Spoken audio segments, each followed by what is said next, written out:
林生你好啊，咁咧其實我就有一個私人問題想問一問啊，林生你嘅，就係話咧，其實喺香港請工人姐姐咧，咁其實會唔會話大公司請工人姐姐會好啲？咁跟住細公或者定係細公司請工人姐姐會好啲㗎？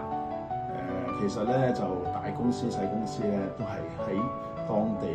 所有嘅地方捐窿捐罅都係揾啲好工人翻嚟嘅。咁大公司咧就只不過個量可能多啲，咁啊俾你揀嘅選擇性多啲，但係咧花多眼亂。咁但係小公司咧，佢因為可能個量比較少啲，但係佢會精挑細選俾你，所以你係容易揀啲。咁其實咧各式各樣都冇乜